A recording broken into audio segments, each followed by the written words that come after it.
Arco TV Hidalgo presenta su programa Diálogos Jurídicos. ¡Comenzamos!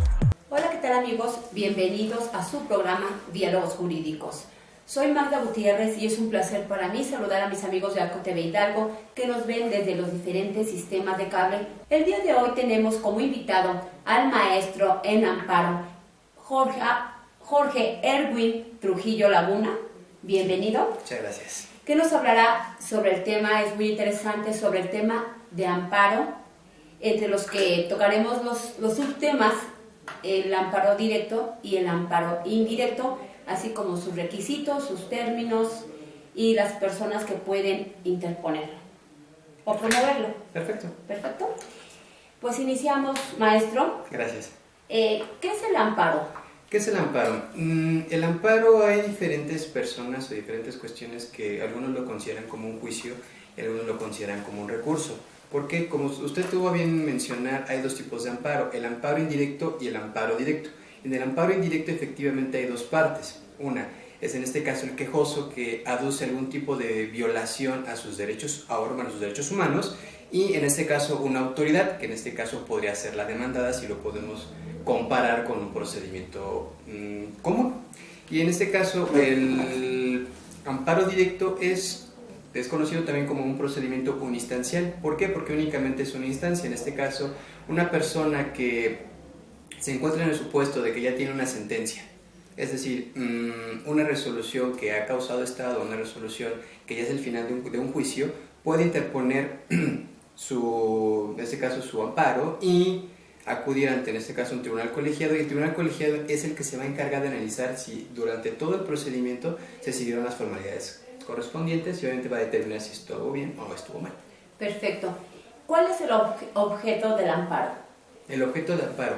El objeto de amparo es una garantía ahorita. Desde el 2011, en junio para ser exactos, hubo una reforma a nuestra Constitución, la famosa reforma en los derechos humanos. Anteriormente se le llamaba el capítulo primero de las garantías individuales, ahora se llaman los derechos humanos y sus garantías, y en este caso el amparo es una forma de garantizar el cumplimiento o la protección de los derechos humanos. ¿Contra qué? Contra actos de autoridad. Contra actos de autoridad. Bueno, como ya lo mencionamos, el amparo, existe amparo directo, y amparo indirecto. Es correcto. ¿Quiénes pueden promover el juicio de amparo? En este caso, el amparo indirecto lo puede interponer cualquier ciudadano que tenga una afectación directa a sus derechos humanos. Por ejemplo, en este caso nosotros tenemos un procedimiento civil. En este procedimiento civil se pueden haber violentado diferentes, formalidades del propio procedimiento. Entonces yo, como afectado, voy e interpongo mi amparo. Hay otro ejemplo, por ejemplo, tenemos ahorita la famosa cuestión de los manglares, ahí en Quintana Roo, que obviamente diferentes personas en su afán, en una forma colectiva, se juntan y entre todos dicen: ¿sabes qué? He sufrido una violación a mis derechos humanos, en este caso una violación al derecho al medio ambiente, entonces pues vamos y nos quejamos contra esta violación. En este caso la autoridad pues es la Secretaría del Medio Ambiente, que es Semarnat, que es la que sería la autoridad responsable. Exactamente. Prácticamente la persona que lo puede interponer es la persona que se ve afectada. Pero también en materia penal está una excepción. En materia penal lo puede interponer el defensor, en este caso ya sea de la persona que se encuentra dentro de un procedimiento penal o una persona de su confianza. O también para los menores, en este caso lo interponen los padres o tutores. ¿En cuestión penal? En cuestión penal, el defensor, obviamente bajo la cuestión bajo protesta de decir verdad, que es el defensor, y en este caso en materia familiar, o materia civil en este caso, donde el padre de familia o la persona que se encarga o tiene la custodia del niño puede interponer el amparo. El amparo. Muy bien. ¿Quiénes son las autoridades competentes para conocer sobre el amparo? Sobre el amparo, vámonos en las dos cuestiones. Si nos vamos al amparo indirecto, tenemos que para conocerlos son los jueces de distrito. Y en el amparo directo son los tribunales colegiados. Tribunales colegiados. Aquí en Pachuca los encontramos, en Pachuca tenemos que somos el circuito número 29, y en Pachuca tenemos 4 juzgados de distrito y 2 tribunales colegiados. Ah, bien. ¿Quiénes son partes en el juicio de amparo? ¿Quiénes son partes? Si nos vamos al juicio de amparo indirecto, tenemos en este caso al quejoso, y a la autoridad responsable. Como les comentaba, el quejoso es la persona que aduce se le han violentado sus derechos humanos. Y también está la autoridad responsable, que es en este caso el ente gubernamental en el cual ha sido o es el que realiza esa afectación. Y también está la figura del tercero interesado. ¿Qué significa la figura del tercero interesado? Una persona que se le puede o no afectar la resolución del juicio. Bien. ¿El Ministerio Público Federal? También el Ministerio Público Federal tiene parte. ¿Es parte? Es parte, exactamente. Es parte del procedimiento de amparo. Entonces sería el agraviado, las autoridades responsables también son parte. Pero lo que pasa es que en este sentido, en materia penal, el Ministerio Público de la Federación tiene que ver por qué. Porque como usted muy bien lo comentó, se encarga de tutelar que efectivamente se cubran o se venga bien el procedimiento completo. Pero en materia penal sí está. En materia penal está tanto el procesado, puede ser, la víctima, también es parte del procedimiento de amparo, ¿qué más? El Ministerio Público de la causa, o en este caso del procedimiento oral, y también el Ministerio Público de la Federación, como tal. Bien. ¿Y cuál es el término para la interposición de la demanda de amparo? Bien, el término de interposición para la demanda de amparo es de 15 días a partir de que tenemos conocimiento de la violación de los derechos, de nuestros derechos humanos. ¿Qué son los derechos humanos? Los derechos humanos. Los derechos humanos son todas aquellas libertades que todas las personas gozamos y que se encuentran contempladas en nuestra Constitución. Tenemos el derecho humano a la libertad de tránsito, a la salud, a la educación, a la seguridad jurídica. ¿Qué más tenemos derecho? A la libertad de profesión. Ese catálogo lo encontramos en la Constitución. En la Constitución. Maestro, respecto a las sentencias definitivas en materia penal, ¿cuál es el término para interponer el amparo directo? El amparo directo. Son de 8 años a partir de que a causa de ejecutoria la sentencia. Hay un caso en el que una persona que fue sentenciada es sentenciada ejecutoriada. Ya agotó todos sus términos. En este caso ya se fue a apelación y todos los recursos que tenga. Es el principio de definitividad, ¿verdad? Es correcto. ¿Sí? Bueno, y resulta que, ¿qué ley se le aplica? ¿La ley de amparo que estuvo vigente en el momento que fue sentenciado o la ley vigente o la que está actual? La ley actual. ¿Por qué? Porque la anterior ya quedó abrogada. ¿Y por qué? ¿Se abrogó? Sí, la ley anterior se abrogó. Exactamente. Nuestra ley actual empezó a tener vigor el día...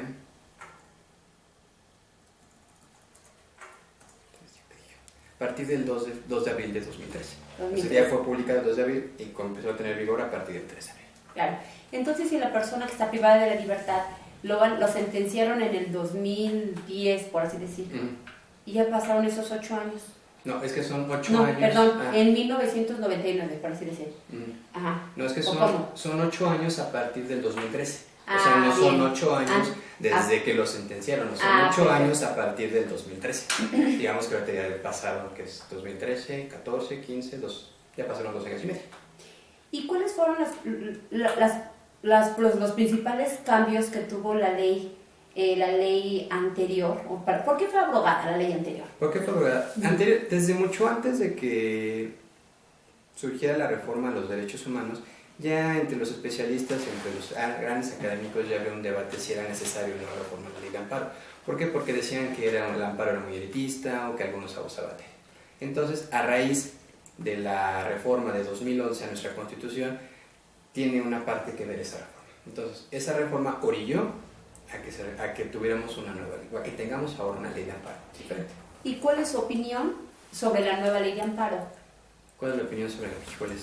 Es una cuestión que, a mí, también mi cuestión profesional, pues tampoco yo no tengo tantos años de experiencia. Yo prácticamente me ha tocado más postular en la ley actual, pero sí hay muchas diferencias. Por ejemplo, donde hay muchas diferencias, cuestiones de los plazos, como usted tuvo a bien comentar. Anteriormente, pues la ley de amparo contemplaba o daba mucha protección a los ejidatarios en cuestión de violación a sus derechos agrarios. Ahora, pues obviamente ya está un poquito más restringido, ya no tenemos un capítulo especial para ellos, ya es una protección más igualitaria. ¿Y en cuestión penal? ¿Les perjudicó o les benefició? Es un poquito más restrictiva en este caso. Es como que, ¿sabes qué? Tienes que adecuarte bien al precepto para que puedas efectivamente darte cuenta de que puedes pedir o no este recurso federal. ¿Y qué otra reforma necesita la ley de amparo vigente? Una reforma.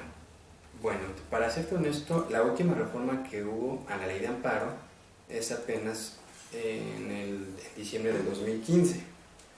¿Y en qué consistió la reforma? Se consistió en que debido a la Ley Federal de Telecomunicaciones y Radiodifusión es cuando también hay algunas formas de protección y también está incluida la ley de amparo. A raíz de esta reforma, a la Ley Federal de Telecomunicaciones también nos da una reforma a la ley de amparo. Esta es la última reforma. Pero pues sí, digo, es que hay muchas cuestiones, obviamente que en la práctica se tienen que ir puliendo, tienen que ir viendo si efectivamente es necesario una nueva reforma. ¿Por qué? Porque una cosa novedosa que trae la ley de amparo es la cuestión del amparo en línea, que a través de un equipo de cómputo y un acceso a internet nosotros podemos iniciar demandas de amparo, checar nuestros expedientes, que más enviar escritos y cosas por el estilo. Es alguna de las cosas que tiene algo de novedoso. ¿Y es válido? Sí, porque viene de la legislación. Ah, bien. La propia legislación nos da ese abanico, ¿sabes qué? En virtud de la reforma, en virtud de que los avances tecnológicos, pues vamos a tratar de aperturar y de ser un poquito más novedosos en cuestión de amparo. Incluso ya, no sé si varias personas ya tengan conocimiento, nosotros podemos llegar y pedir tomar fotografías en lugar de sacar copias. En nuestros escritos podemos pedir, ¿sabes qué? Damos la oportunidad de reproducir a través de medios electrónicos el expediente y está autorizado. ¿Y es válido? Es válido, sin ningún inconveniente, sí. Sí, porque Sí. yo he visto cómo toman fotografías. Sí, tú llegas, sacas tu teléfono y... Claro. En algunos juzgados si te dicen, ¿sabes qué? No lo hagas.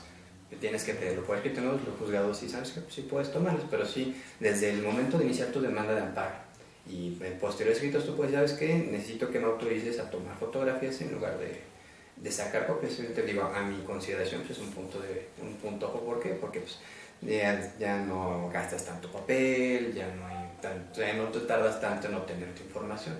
Bueno, cuando te llegas a tardar, no sé, unos 3 o 4 días en tener tus copias. Entonces, en el momento que lo tienes. Claro. Bueno, después de ese comercial regresamos con el cambio.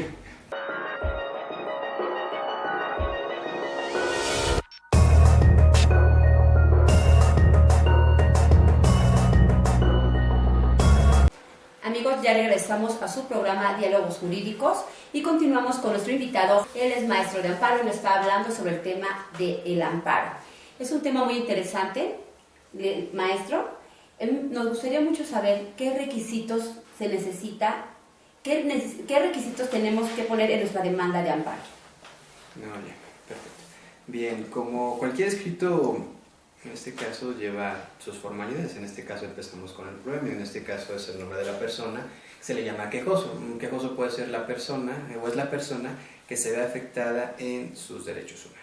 Posteriormente es la autoridad, digamos, se le pone el nombre de quejoso contra la autoridad responsable, ya sea una autoridad administrativa, una autoridad civil, una autoridad en materia penal, una autoridad familiar, o sea, puede ser cualquier autoridad que en este caso vaya a hacer la violación. Si quieren lo ponemos con un ejemplo un poquito más práctico. ¿Me parece bien?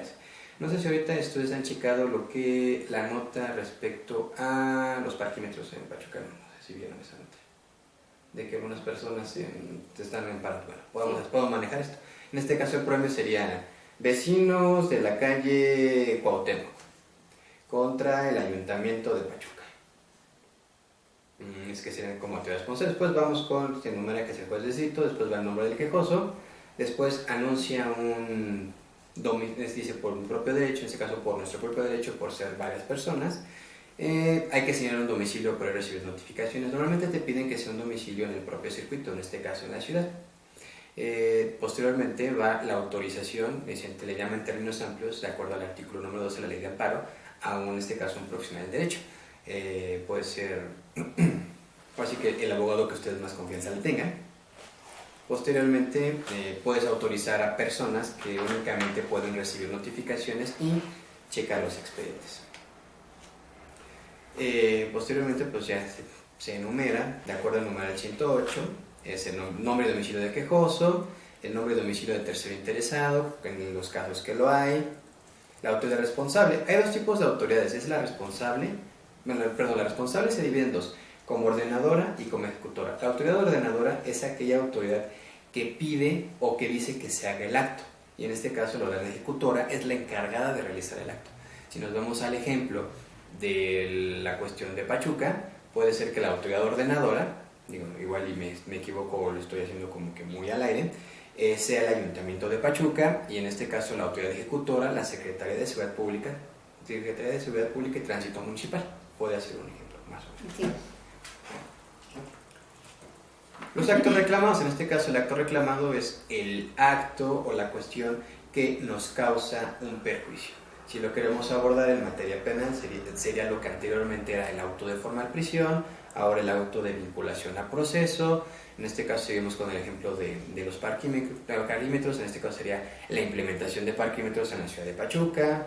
Eso es el acto reclamado, la cuestión o la cosa que nos causa un agravio, nos causa una molestia, en pocas palabras. Posteriormente, es muy importante que debamos poner la leyenda de bajo protesta de decir verdad, pues de que todos los hechos y abstenciones que nos constan pues son ciertos. Ya posteriormente tenemos que empezar a enumerar los hechos. Como pasó, es muy importante ser bastante minuciosos en este sentido.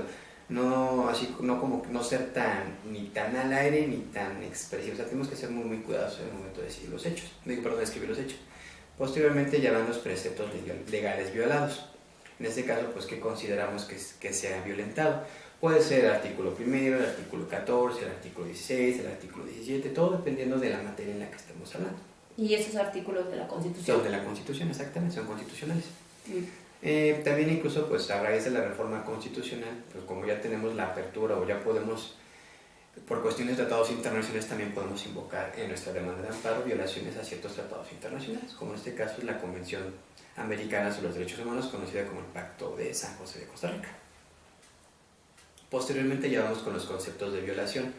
Ya esta parte sí ya es muy técnica en el sentido de que ya debemos de decir qué es lo que nos causa violación, por qué nos causa violación, en qué sentido lo estamos combatiendo y por qué creemos que la autoridad no actuó de una debida forma. Esos son los conceptos de violación. Y obviamente pues van a depender mucho y pueden variar de acuerdo a la materia. Si nos vamos a materia, pero dices, ¿sabes qué? Pues no, la autoridad responsable, en este caso el juez penal o el juez del proceso oral, pues no valoró las pruebas o dejó de tomar en consideración ciertas cosas que yo considero como quejoso que me están afectando. Claro. ¿Y qué pasa cuando el quejoso no manifiesta los conceptos de violación? Bien, hay dos cuestiones o tres excepciones que se llama el principio de suplencia de la queja. En este caso lo pueden invocar, se puede invocar en materia penal, en materia laboral cuando es el trabajador y en materia familiar cuando están involucrados menores. Y también en materia de derecho agrario, también los psiquiatras están protegidos en esto, están incluidos en este. O sea, tampoco es decir, o sea, no es suplir por completo, sino debemos de dar los conceptos de violación lo más que se pueda, y la autoridad en este caso, si detecta algo, lo puede ayudar. O sea, no es tanto de que, órale va, soy ejidatario y me están violando mis derechos, ya ayúdame. No, tampoco es tanto así, sino debemos de explicar o se debe explicar lo que se considera pertinente, y si la autoridad se da cuenta que faltó algo, lo puede suplir. ¿Y cuando no manifiesta ningún concepto de violación? Entonces te va a decir, oye, entonces, ¿qué te causa perjuicio? La autoridad te puede decir, ¿sabes qué? Pues no me estás diciendo qué es lo que te causa una violación. ¿Lo desecha? Lo pueden desechar, o en este caso lo pueden prevenir. Lo puede prevenir, perfecto. ¿Y qué más? Posteriormente, ya después de todo es una cuestión muy compleja. ¿Por qué? Porque se tienen que relacionar leyes, se tienen que relacionar tratados internacionales, se puede desarrollar doctrinas, son un poquito más técnicos lo que se tiene que hacer. Anteriormente las fórmulas se llamaban como silogismos, premisa mayor, premisa menor y la conclusión. La premisa mayor lo decías que era la legislación, la premisa menor en que te causaba la afectación, y pues ya tu conclusión el porqué. Y ya posteriormente a esto, pues ya tenemos lo que es la suspensión del acto reclamado. En algunas materias se da mucha la suspensión, en otras no. Por ejemplo, en materia En materia penal, en materia administrativa, en materia civil se pide que se la suspensión. ¿Qué significa esto?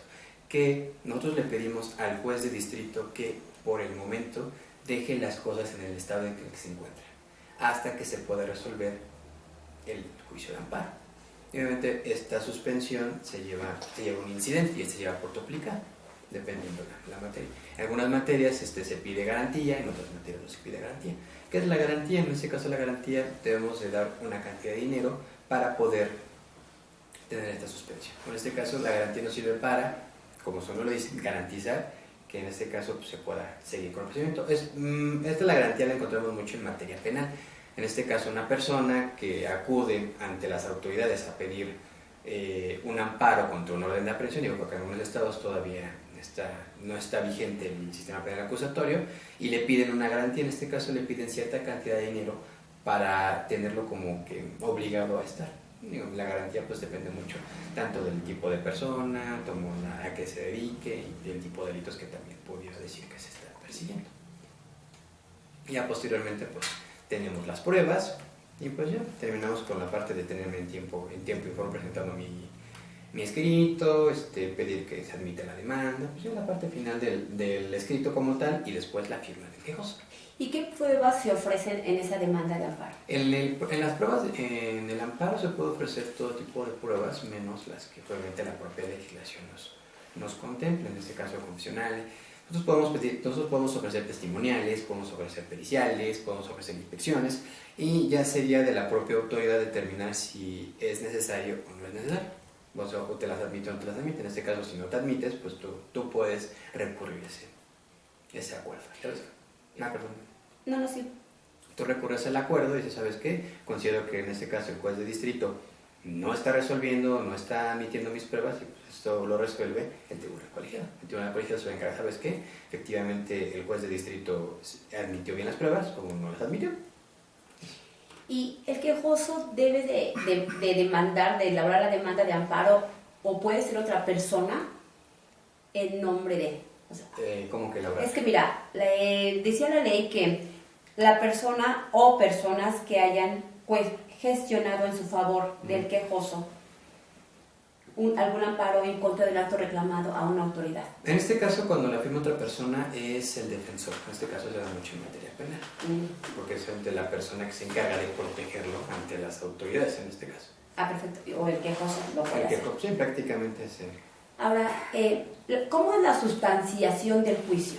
¿Cómo es la sustanciación del juicio? Nosotros vamos así, llevamos nuestro escritito ante la oficialidad de partes. Es una oficina común, que es en este caso que es una oficina común, que es la que se encarga de recibir todos. Ya posteriormente de que se recibe el escrito, obviamente pues hay que estar muy en cuenta de cuántas copias llevemos, cuántas copias tenemos, y posteriormente se le entrega a un juez de distrito, que es el que en turno le toca, y pues ya posteriormente al recibir o al tener en sus manos el escrito, va a decir, ¿sabes qué? Lo admito, lo desecho o prevengo.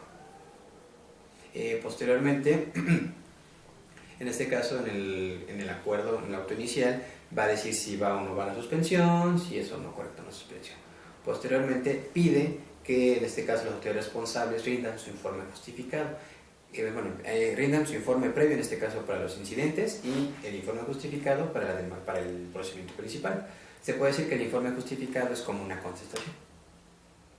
Posteriormente se fija o se reserva una fecha para la audiencia constitucional. Es una única audiencia donde se presentan ambas partes, tanto el quejoso como la autoridad responsable. Ahí en esa audiencia, si fueron admitidas pruebas, pues se van a desahogar.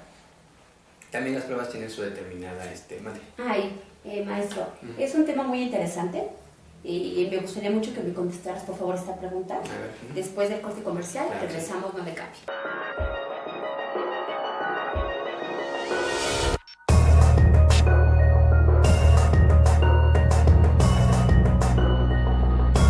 Amigos de Arco TV, recuerden que están en su programa Diálogos Jurídicos. Nuestro patrocinador es Espárragos Restaurant. Y nos encontramos con nuestro invitado, el maestro Jorge Edwin Trujillo Laguna, que nos está platicando sobre la sustanciación del juicio de amparo. Pues seguimos, maestro. Bien, le comento. Ya que nosotros tenemos nuestro escrito listo, que lo tenemos ya firmado con las copias indicadas y todo esto, vamos ante lo que es la oficialía de partes común. Es un edificio que se encarga de recibir todos los expedientes, no, todos los escritos de las personas que solicitan. Posteriormente que se entrega, se asigna a algunos de los jueces de distrito. Posteriormente el juez del distrito se va a encargar de analizar el escrito, verificar si efectivamente lo admite, lo desecha o lo previene. Una vez admitido, se da el auto-admisorio. En el auto-admisorio se lleva un incidente, en este caso el incidente de suspensión, si es que se pidió. Este se lleva por separado, y es por la separada se llama, quiere decir que es independiente del procedimiento principal. Posteriormente, ya que es admitido, se pide que las autoridades responsables rindan un informe justificado. El informe justificado es como la respuesta que deben de dar a la demanda. Y sabes que en este caso, Paquito López se está quejando de que fue violentado su derecho a la libertad de profesión. Entonces, Dirección General de Profesiones, dime si efectivamente es cierto que le violaste su derecho. Y a la Dirección General de Profesiones se va a encargar de, pues si se lo violé o no sé, en este caso el acto reclamado es cierto o no es cierto. Igual cuando es un incidente está el informe previo, es exactamente lo mismo, pero es un poquito más corto el tiempo. Posteriormente, ya que fueron reunidos los informes, ya antes de la fecha de audiencia, se fijó una fecha de audiencia, la fecha de audiencia constitucional. En la audiencia constitucional se van a encargar de dirimir todas las controversias que en este caso se pidieron. Si ofrecimos pruebas, obviamente las pruebas deben ser ofrecidas con las formalidades que nos plantea la ley, y si fueron ofrecidas en tiempo y forma, pues se desahogan. Posteriormente, tanto el quejoso como el autoridad responsable pues ofrecen y si hay terceros interesados también pueden ofrecer sus pruebas. Es el momento en que presentan sus alegatos y cerrada la audiencia constitucional, el juez de distrito se va a encargar de analizar si con los elementos que aportó el quejoso, con los elementos que aportó la autoridad responsable, hubo o no una violación a los derechos humanos. Posteriormente ya se emite la sentencia de amparo, y en la sentencia de amparo se va a decir si efectivamente hubo o no, si la justicia de la Unión ampara y protege o no ampara y protege, o bajo qué efecto lo ampara. ¿Cuántas copias, comentó, que se tienen que presentar de la demanda de amparo? Es que depende mucho del tipo de amparo, del tipo de autoridades o cuántas autoridades son. Normalmente hay que presentar una copia para cada autoridad que nosotros aducimos que nos están haciendo una violación. Por ejemplo, si ponemos 20 autoridades responsables, tenemos que adjuntar 20 copias. ¿Es el número de acuerdo a la autoridad? De acuerdo a la autoridad responsable, exactamente. También si nosotros se pide la suspensión, pues también son otras 2 copias para la suspensión. Es otra copia para el Ministerio Público de la Federación y nuestra cosa. Sí, normalmente depende mucho de la materia o el número de autoridades que se esté señalando. Si no exactamente es que siempre son 5, siempre son 6, no, depende mucho, y más que nada es en cuanto al número de las autoridades responsables que tengamos. Y si hubiera irregularidades en el escrito de demanda, porque no se cubren los requisitos, ¿qué pasa? Si es una cuestión muy muy básica o algo, pues la autoridad de plano te desecha. Que no haya sido interpuesto en tiempo y forma, pues en este caso te cuentan o te hacen una escala de cómo debieron haber sido los tiempos. ¿Sabes qué? Pues te pasaste, lo siento, pues ya no puedes, ya no tienes la cuestión. O en este caso, si te faltaban copias, pues te piden que exhiba las copias. Entonces, es que depende mucho el caso, ¿no? Es así, sí, como un algo. Y cuando se concede, cuando se niega el amparo a la persona, ¿qué sigue? Sigue el recurso de revisión. Es un procedimiento en el cual el quejoso hace un escrito en el cual dice el por qué, en este caso el juez de distrito no le otorgó el amparo. En este caso lo conoce el superior jerárquico, que es el Tribunal Colegiado de Circuito. Lo recibe el juez de distrito normal y ya el juez de distrito lo turna al Tribunal Colegiado. Muchos lo conocen como amparo en revisión, pero es el recurso de revisión. ¿Y qué sigue después del recurso en revisión? Recurso de revisión. De revisión. En este caso, el recurso de revisión, el Tribunal Colegiado lo analiza y se encarga de verificar en qué sentido o no hubo violaciones o no al procedimiento, o que, de hecho, más que nada se encarga de analizar los conceptos de violación que el quejoso interpone, o en este caso el tercer interesado también puede ser. ¿Y después del recurso de revisión existe otro recurso? Ya no hay nada más. Ya no hay. En materia penal, el amparo directo, si se niega o si no se concede a la persona, al quejoso, ¿qué pasa? Pues ya ¿Es recurso de revisión? Si nos concede, a ver, ¿cómo si se llama? En materia de penal. Nosotros ya metimos nuestro amparo directo. Ajá. Y no se le concede al quejoso, no lo ampara, no lo protege la justicia de la Unión, no lo ampara. ¿Qué pasa? ¿Hay recurso de revisión? No, ya no. Lo que pasa es que en materia penal no. No, es que no es tanto que sea en materia penal, sino que es en el recurso. Cuando nosotros nos vamos al amparo directo, ya no hay algo más del amparo directo, ya no hay nada más. No hay nada más. Si no, ¿Queja? Bueno, la queja es por cuestiones de alguna violación que haya sido en el propio procedimiento. ¿Sabes qué? Pues no, le faltaron cosas o cosas por el estilo. O sea, depende mucho del caso. ¿Y cuál es el objeto de la queja? El objeto de la queja en el amparo indirecto lo podemos comparar o lo podemos decir, ¿sabes qué? Yo admití mis pruebas. Tenemos el supuesto. Yo estoy interponiendo una demanda de amparo y en mis pruebas estoy diciendo que pido una inspección judicial. Y en este caso el juez dice, ¿sabes qué? No te puedo dar la inspección judicial porque no tiene razón de ser. Bueno, entonces yo como quejoso digo, ¿sabes qué? Pues es que no es correcto y ya, entonces ¿cuándo puedo irme a la queja? La queja, ¿sabes qué? Tribunal colegiado, el juez de distrito no valoró o no está considerando esto y aquello y por lo tanto considero que sí debe ser admitida mi prueba de inspección, o incluso también se le llama la queja de 48 horas. La queja de 48 horas es cuando cuando el juez de distrito no concede la suspensión. Cuando nos conceden la suspensión, nosotros consideramos que debieron haberlo hecho, ya tenemos el recurso de queja, que ese recurso de queja se debe interponer lo más pronto posible y también se resuelve lo más pronto posible, por eso se llama queja de 48 horas. Pues muchas gracias, maestro. No, pues de nada, espero poder haber despejado un poco las dudas y si no, pues... Los datos de contacto, ¿cómo podemos contactarlo, maestro? ¿Cómo pueden contactarme? Pues sería por vía telefónica. ¿Cuál es su número? 771-147-0610, ahí estamos a sus órdenes. ¿En redes sociales? En redes sociales, por Twitter, ahí me pueden buscar como Edwin Trujillo. Edwin Trujillo.